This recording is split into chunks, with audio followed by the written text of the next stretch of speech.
Check mic.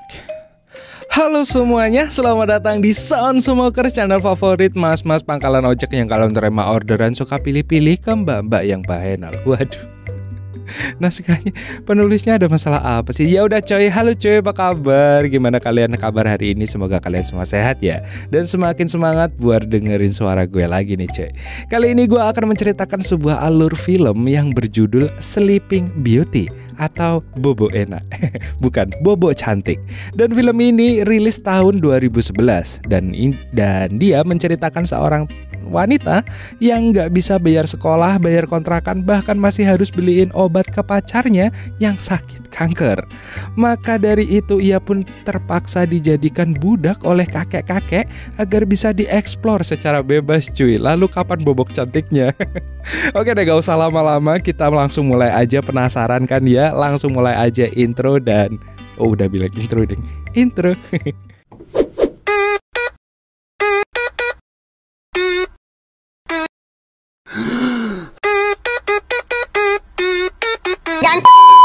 Di awal film kita akan bertemu dengan Lucy yang dia rela mengambil banyak pekerjaan demi bertahan hidup. Mulai dari menjadi kelinci percobaan fakultas kedokteran dengan memasukkan selang ke dalam tenggorokannya, dan menjadi pelayan restoran, menjadi tukang fotokopi, hingga malam harinya menjadi mbak-mbak open OB di klub malam. Waduh, sibuk banget mbaknya.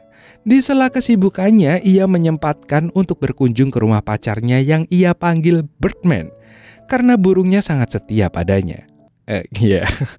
Birdman menderita penyakit kanker stadium akhir, tapi dia tidak mau dirawat di rumah sakit karena ia tidak punya biaya dan gak punya keluarga sama sekali.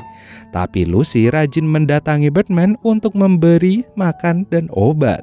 Lucy sangat setia menemani Birdman di akhir masa-masa hidupnya. Setelah itu, kita juga diperlihatkan permasalahan Lucy. Ia sering dimaki-maki pemilik rumah karena sering telat bayar uang sewa rumah. Dan karena sadar masih banyak kebutuhan hidup yang harus dia bayar, akhirnya ia mencari kerja tambahan melalui iklan baris di koran. Akhirnya ia menemukan satu yang cocok dan pergi ke tempat lowongan kerja itu untuk interview dengan Clara, pemilik usaha tersebut.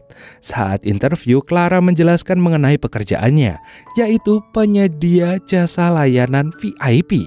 Clara juga bilang bahwa pekerjaannya itu adalah freelance. Setiap menyelesaikan tugas, ia akan langsung dibayar, dan jika ada pekerjaan baru, ia akan langsung dihubungi. Gak lupa, Clara juga memberitahukan bahwa sawahnya tidak akan dibajak, jadi aman. Mendengar hal itu, ia malah bilang bahwa dirinya adalah mbak-mbak open OB, seperti yang biasa dia lakukan di klub malam. Kemudian Lucy memeriksa fisiknya dan ia disuruh melepaskan semua armornya. Clara lalu memanggil asistennya yang bernama Thomas untuk mengecek tubuhnya. Apakah ada bekas tindik atau tato atau panu kadas kurap, dan akhirnya Lucy diterima di pekerjaan itu karena nggak ada apa-apa di tubuhnya.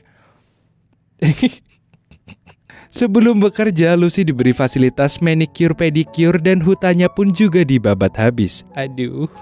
Akhirnya Lucy mendapatkan tugas pertamanya dari Clara. Di tugas pertamanya, Lucy ditugaskan menjadi pelayan hanya menggunakan armor dalam aja. Bagi dia, ya tugas ini bukanlah apa-apa. Ternyata acara ini dilakukan oleh sekumpulan lansia yang sedang makan malam. Mereka dilayani oleh para wanita yang berpakaian setengah jadi. Semua menggunakan pakaian berwarna hitam, sedangkan Lucy berwarna putih sendiri, yang menandakan dia anak baru. Ternyata beberapa wanita di sana ada juga yang tugasnya bukan jadi pelayan, tapi hanya nungging dekat kayu bakar. Permintaan mereka sangat aneh, tapi karena duitnya gede, mereka mau-mau aja menuruti mereka. Sepulangnya dari tugas itu, Lucy gak langsung dipulang, tapi malah ke klub malam untuk open OB. Demi bertahan hidup, dan ia rela melakukan ini semua. Paginya Lucy langsung ke rumah Birdman. Terlihat Lucy yang sangat sedih mengetahui tidak lama lagi pacarnya akan meninggoy. Tangis Lucy pun semakin menjadi-jadi. Kemudian saat Lucy kuliah, dia dihubungi Clara bahwa ia mendapatkan tugas baru. Lucy pun dijemput menuju ke rumah Clara, dan kali ini tugasnya berbeda. Lucy pun diberikan ramuan teh. Dan Clara memberitahu bahwa dia hanya akan tertidur pulas tanpa bermimpi. Saat terbangun, ia tidak akan tahu apa yang terjadi. Dan setelah meminum ramuan teh itu, akhirnya Lucy pun tertidur di kamar. Saat Lucy sudah tidur pulas, datanglah Clara dan seorang kakek-kakek. Sebut saja Sugeng. Sugeng ini yang kemarin makan malam di tugas pertamanya Lucy. Sebelum melakukan aksinya, kakek Sugeng ini malah curhat masalah keluarganya, pernikahannya yang gagal, dan lain sebagainya hingga kripto Luna yang anjlok. Sedih. Setelah selesai ngomong, Clara memberitahukan bahwa hanya ada satu larangan. Dilarang adu mekanik dan membajak sawahnya Lucy. Si kakek langsung membuka seluruh bajunya dan mulai berjalan-jalan menikmati perbukitan kenyal tanpa membajak sawah manapun.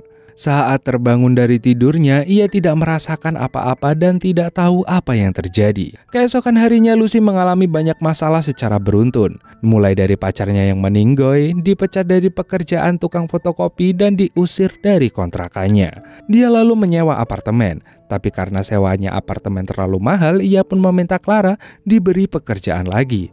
Dan ia kembali melakukan pekerjaan bobo cantik ini, dan kali ini kliennya sangat kasar. Sampai-sampai ia menyulut telinga Lucy dengan rokoknya.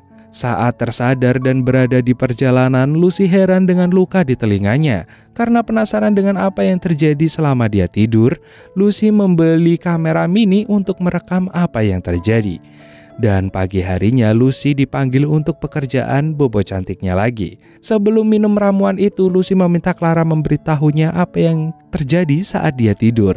Tapi Clara berkata bahwa itu privasi kliennya. Setelah meminum ramuan, Lucy pun tidur di kamarnya. Tapi kali ini ia berusaha sekuat tenaga untuk bangun, lalu mengeluarkan kamera mini yang ia simpan di mulut dan menempel di guci yang ada di tembok samping kasur. Kemudian Lucy pun kembali tidur. Gak lama kemudian Clara dan kakek Sugeng masuk. Anehnya si Sugeng ini meminta dibuatkan ramuan teh dengan takaran 4 sendok yang berarti itu akan mengakhiri hidupnya. Ternyata kakek Sugeng memang sudah letih menghadapi semua masalah hidupnya dan ia ingin mati damai dengan tidur bersama wanita yang ia sukai. Dan kakek Sugeng akhirnya meminum ramuan itu.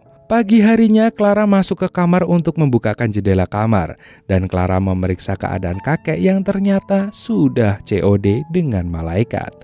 Ia lalu membangunkan Lucy, tapi seketika ia panik karena Lucy nggak bangun-bangun. Si Clara menggoyang-goyangkan badannya hingga memberinya napas buatan. Untung aja Lucy pun sadarkan diri. Saat Lucy melihat ada kakek-kakek tidur bersamanya, ia pun langsung menangis sejadi-jadinya. Ia tidak menyangka pekerjaannya selama ini adalah dieksplor oleh seorang kakek-kakek. Dan di akhir film, Lucy lalu melihat isi video dari kamera pengintai yang isinya hanya Lucy yang sedang tidur dan kakek Sugeng tidur di sampingnya, dan filmnya pun tamat. Oke. Yang sedikit bingung, yang sedikit membuat saya bingung dari Mbak Lucy ini adalah ia senang ketika sawahnya dibajak oleh Pak D, tapi saat ditemenin Bobo ia teriak-teriak kayak mahasiswa KKN desa pemabuk, pemenari maksudnya, yang baru aja kesurupan.